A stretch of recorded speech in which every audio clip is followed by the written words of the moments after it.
Hello again, everybody, and welcome back. I'm going to dig into the close combat radar modes, the special radar modes that I touched on a little bit last time. But before I really start, let me go through a couple of little housekeeping items from the last two videos, I guess. Yeah, that first Super 530 radar guided missile shot that I took was definitely spooked by chaff.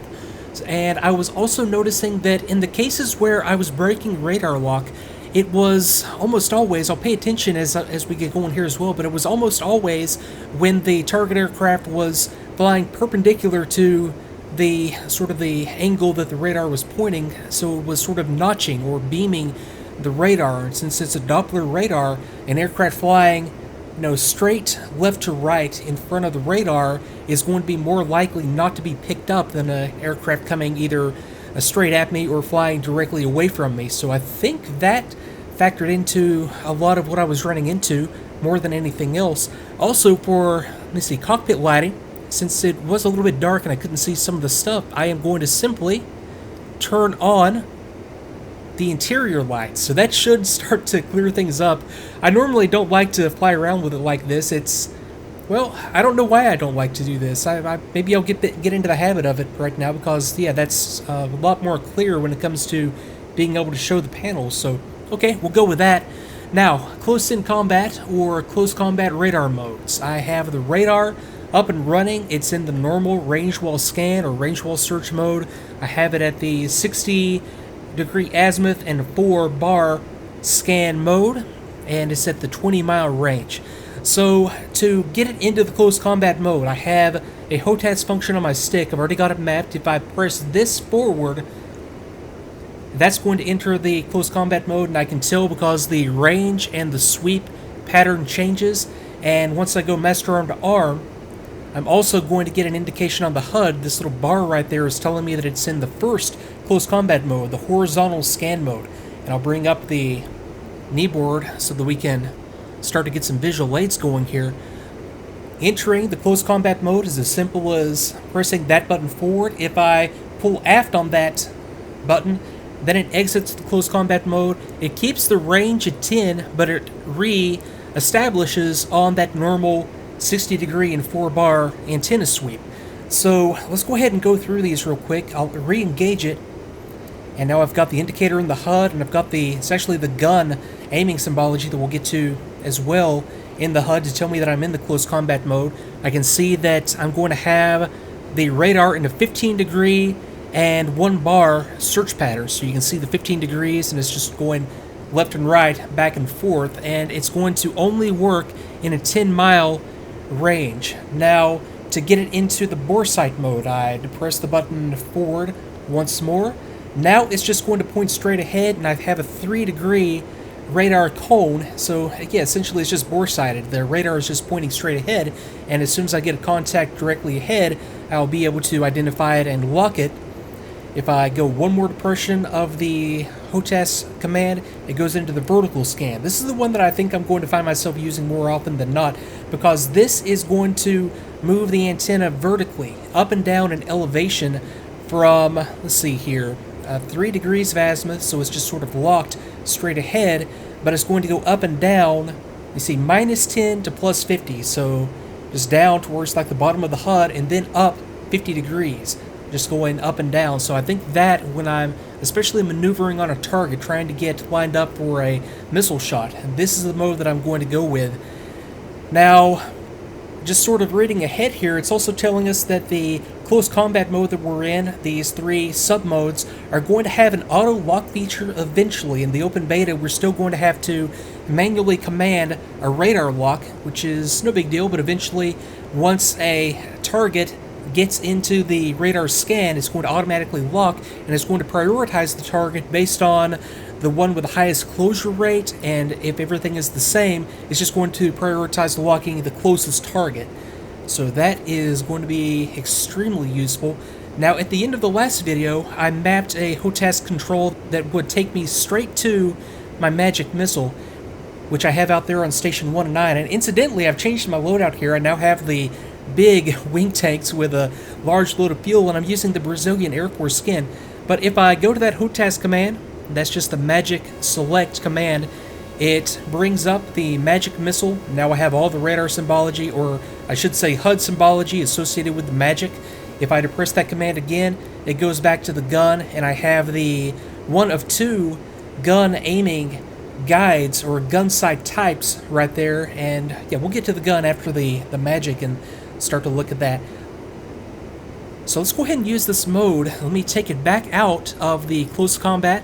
So now it's back onto just a normal scan. Let me see if I can find these targets. I'll ditch the checklist. I think we've gone through everything that we need to for this mode. I know they're orbiting right out here. And another thing that I'm noticing is that, yeah, we're just, something has really changed with the model visibility. I've got it set to medium right now, and for example, I can see ground targets all the way out to like right there, way up to the north, but I know these aircraft are like right here, maybe 5 miles away, but yeah, I've just got no sign of them. So I'll be back once I spot them and I can really use the mode here in the way that it's supposed to be used. Okay, there we go. I've got the aircrafts orbiting straight ahead. I can see one of them at least coming out the left side of the HUD.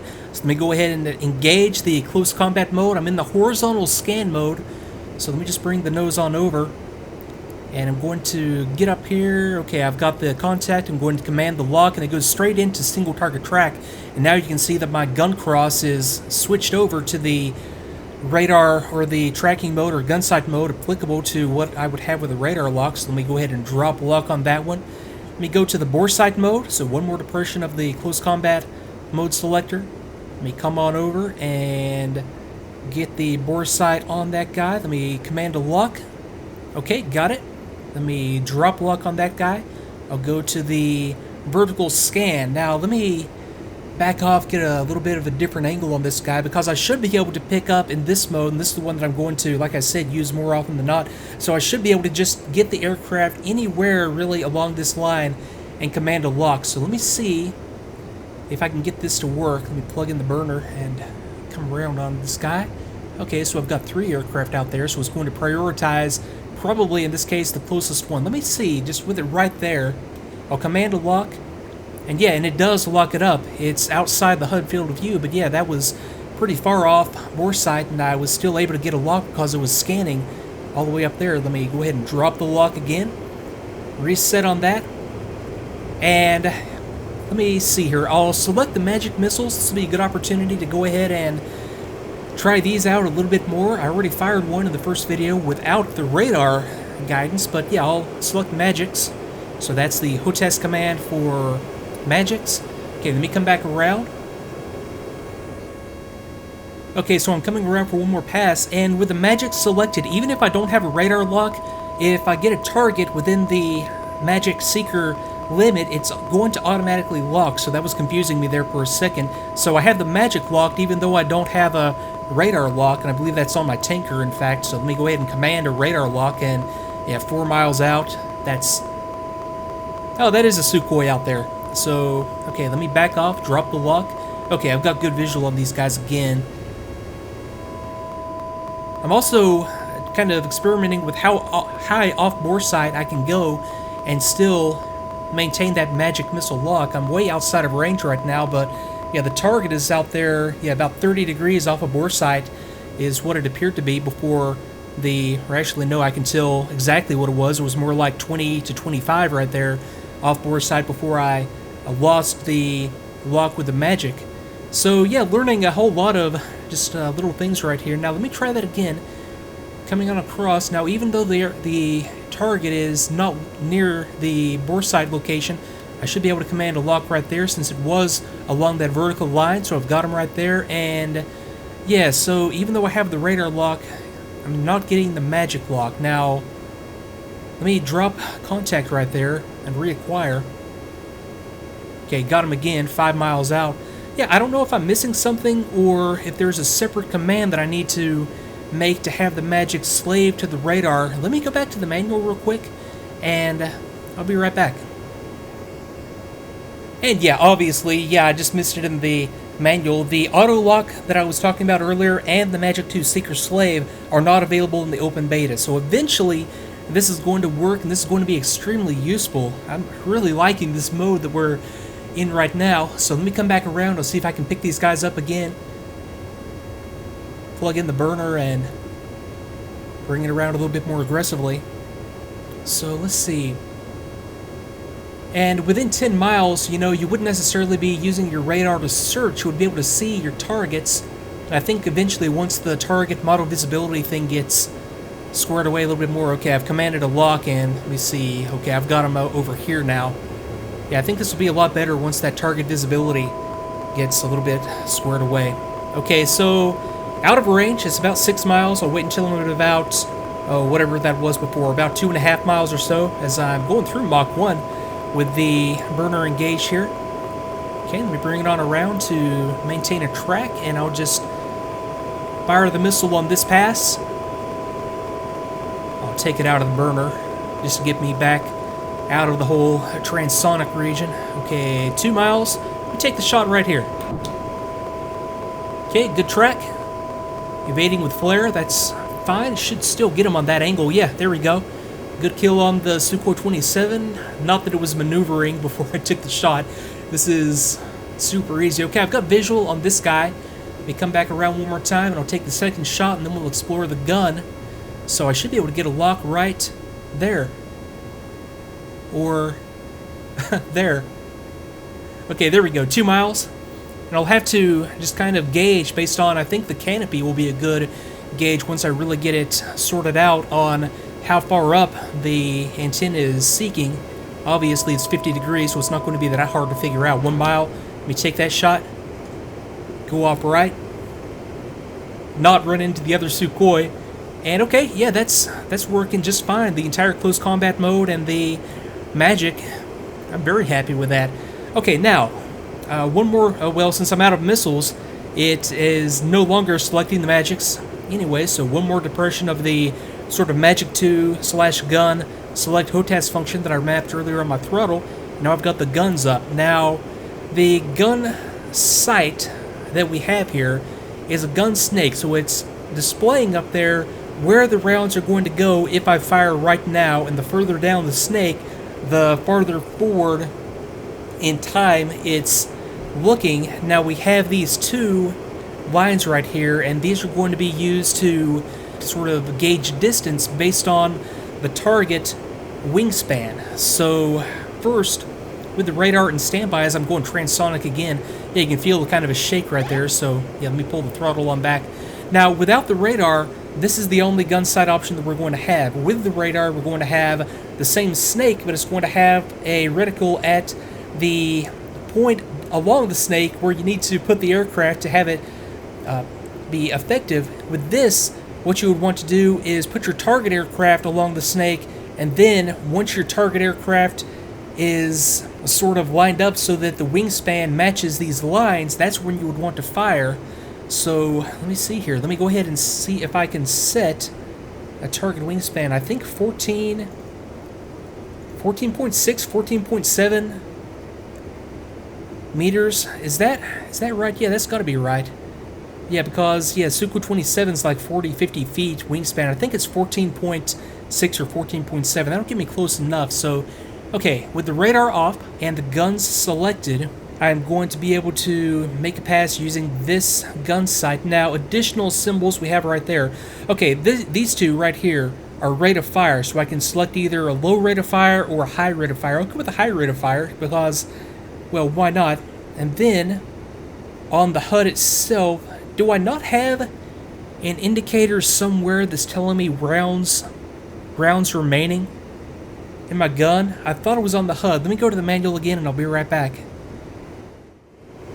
Okay, and of course it was right there. Yeah, 125 and 125, so that's quantity for the left and right 30mm guns. Now I've got my guns selected, and I can tell that it is in the air-to-air mode. I've got KL1 for air-to-air. If I depress this, it's KL2 for air-to-ground, and that's going to, yeah, I can see like what I imagine to be a reticle right there. So we'll get into air-to-ground gunnery eventually as well. Leave it in the KL1 setting, so I've got my guns selected and air-to-air mode. Now I've got my target wingspan set, so now all I need to do is find a target, make the wingspan match. I am a little bit puzzled now on which wingspan marker I'm supposed to rely on to give me good guidance, I take that back. It doesn't matter. It doesn't matter. So I just either put it at this marker or this marker or at some point in between, and it's going to give guidance because it's just giving me different indications, different distances that are going to still get me rounds on target. So at this point, I just need to find me some Sukhois to shoot at, and we're all set. So I'll be right back once I'm set up. Okay, so coming around, setting up on this first aircraft. I made a complete mess of it on my first attempt. That's why I have less rounds remaining now. So let me see, I just need to line this up so that the wingspan matches the markers. At that point, I'm ready to fire. So right about there. Yeah, okay. That's the concept. Knocked a little bit off of him. Took me a couple of passes. Knocked his rudder off. So, okay, that'll work. So that's gunnery without the radar. Now let me go radar on. I'm going to use the close-in combat modes to get a lock. I'll go back to the vertical scan mode, and that was, again, just 3 depressions of the HOTAS command, once to enter the mode, and then a couple of times to cycle through the different modes to get to the one that I wanted. Now, let's see, where's that other one at? Is that the lead one? Right there it is. Okay, let me come around and set up on this guy, get a radar lock. I'll be right back. Okay, so coming around, I want to set up on this guy. Let me go ahead and get a little bit better position, then command a lock. Didn't quite get him. Right there should do it. Okay, I've got a lock, 0.6 miles. And now at this point, I have the just normal, well, what I would consider normal, just a reticle along the line that I need to do now is fly the aircraft up, put the target on the reticle, or vice versa, and fire. Okay, let me see, the nose, I think the fly-by-wire is going to take some getting used to because the nose just doesn't come down like it does in other aircraft. So let me set back up on that one again. I'll come in from a little bit of a higher deflection angle. Yeah, that's the same one that I just was shooting before with the missing rudder. Okay, I'll be right back once I get into a better setup. Okay, so coming around now, let me go ahead and command a lock. Okay, got him, 1 mile. Okay, now this will be a little bit better, so let me pull some lead on this guy. I'm just going to use the snake, just sort of a guide. I'm just going to pull the aircraft down, that gun snake. Fire. I didn't time that very well, but okay, that's the gist at least. Let me break off and do one more setup on that. It's just going to take a little bit of getting used to. So yeah, one more setup and I'll move on. I'll be right back. Okay, so coming in from a little bit further out this time. Okay, let's command a lock. Got him. Now, let me pull the throttle in so I don't overshoot quite as aggressively. Well, not that much on the throttle. Okay, let me bring the line on up. Let me see, I'm a half mile. Okay, keep it coming on up. And right there. A little off again, isn't it? But, well, that's the way it goes. It's about average for me, I guess. So, let's see here. That was missile employment, close combat, radar modes, gun employment using the 2 types of gun aiming aids in the HUD. So from here, I think that's all that I really want to do, or really can do at this point when it comes to air-to-air engagement. So I started in the air because I didn't have the Kneeboard. Now that I have the Kneeboard, I am going to go into a startup.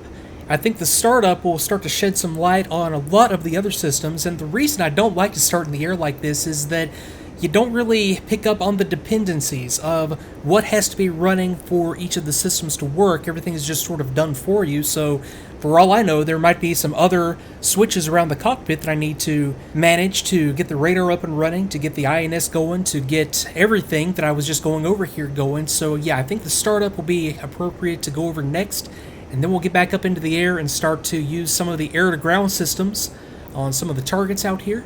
Then countermeasures, then a whole bunch of other stuff. So thanks again, and I'll see you next time.